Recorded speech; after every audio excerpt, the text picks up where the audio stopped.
ಕನ್ನಡ ಸಾಹಿತ್ಯಕ್ಕೆ ಬೂಕರ್ ಪ್ರಶಸ್ತಿ ಬೆಂಗಳೂರಿಗೆ ಬಂದ ಬಾನು ಮುಷ್ತಾಕ್ ಅನುವಾದಕಿ ದೀಪಾ ಬಸ್ತಿ. ಕನ್ನಡ ಸಾಹಿತ್ಯಕ್ಕೆ ಬೂಕರ್ ಪ್ರಶಸ್ತಿ ಬಂದಿತ್ತು. ಬಾನು ಮುಷ್ತಾಕ್ ಬೆಂಗಳೂರಿಗೆ ಬಂದಂತಹ ಬಾನು ಮುಷ್ತಾಕ್ ಜೊತೆಗೆ ಅನುವಾದಕಿ ದೀಪಾ ಬಸ್ತಿ. ಕೆಂಪೇಗೌಡ ವಿಮಾನ ನಿಲ್ದಾಣದಲ್ಲಿ ಭವ್ಯ ಸ್ವಾಗತವನ್ನು ಕೋರಲಾಯಿತು. ಭಾರತಕ್ಕೆ ಅಥವಾ ಕರ್ನಾಟಕಕ್ಕೆ ಹಿರಿಮೆಯಾದಂತಹ ಬಾನು ಬೆಂಗಳೂರು ಗ್ರಾಮಾಂತರ ಡಿಸಿ ಬಸವರಾಜ್ ಕೂಡ ಸ್ವಾಗತ ಮಾಡಿದ್ರು. ಕಲಾ ತಂಡಗಳ ಜೊತೆ ಬರಮಾಡಿಕೊಂಡಂತಹ ಕನ್ನಡಿಗರು ಬಾನು ಮುಷ್ತಾಕ್ ಸಂತಸದ ಮಾತನಾಡಿದ್ದಾರೆ. ಒಂದೇ ಕೃತಿಗೆ ಇಬ್ಬರಿಗೂ ಬೂಕರ್ ಪ್ರಶಸ್ತಿ ಸಿಕ್ಕಿದೆ. ಹಾರ್ಟ್ ಲ್ಯಾಂಪ್ ಪುಸ್ತಕಕ್ಕೆ ಬೂಕರ್ ಪ್ರಶಸ್ತಿ ಸಿಕ್ಕಿದ್ದು ಸಂತಸ. ಕನ್ನಡ ಸಾಹಿತ್ಯಕ್ಕೆ ಬೂಕರ್ ಪ್ರಶಸ್ತಿ ಅಂದರೆ ಅದು ಕರುನಾಡಿಗೂ ಹೆಮ್ಮೆ, ಕರುನಾಡಿಗೂ ಹಿರಿಮೆ, ಕರುನಾಡಿಗೂ ಕೂಡ ಕೀರ್ತಿ. ಬೆಂಗಳೂರಿಗೆ ಬಂದಂತಹ ಬಾನು ಮುಷ್ತಾಕ್, ಅನುವಾದಕಿ ದೀಪಾ ಬಸ್ತಿ ಇಬ್ಬರಿಗೂ ಕೂಡ ಬೂಕರ್ ಪ್ರಶಸ್ತಿ ಸಿಕ್ಕಿದೆ. ಅದು ಕರ್ನಾಟಕಕ್ಕೆ ಹೆಮ್ಮೆಯ ವಿಚಾರ. ನೀವು ನೋಡ್ತಾ ಇದ್ದೀರಿ, ಸರ್ಕಾರಿ ಸ್ವಾಗತ ಇದು.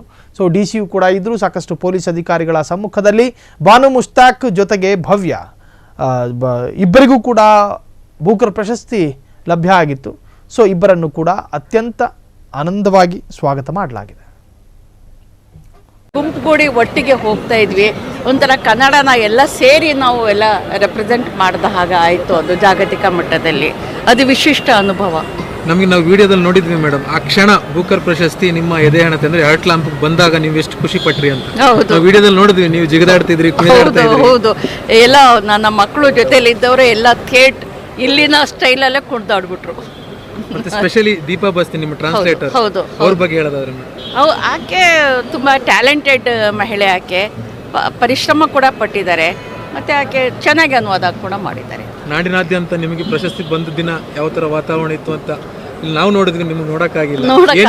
ಕನ್ನಡಿಗರಿಗೆ, ಕರ್ನಾಟಕಕ್ಕೆ ಅಂತ ನಿಮ್ಮ ಪ್ರೀತಿ ಮತ್ತು ಅಭಿಮಾನಕ್ಕೆ ಅದೇ ನನ್ನ ಶಕ್ತಿ, ಅದೇ ನನಗೆ ಬಹಳ ಹೆಚ್ಚಿನ ಒಂದು ಹಿರಿಮೆಯನ್ನು ಕೊಟ್ಟಿದ್ದು, ಧೈರ್ಯವನ್ನು ಕೊಟ್ಟಿದ್ದು.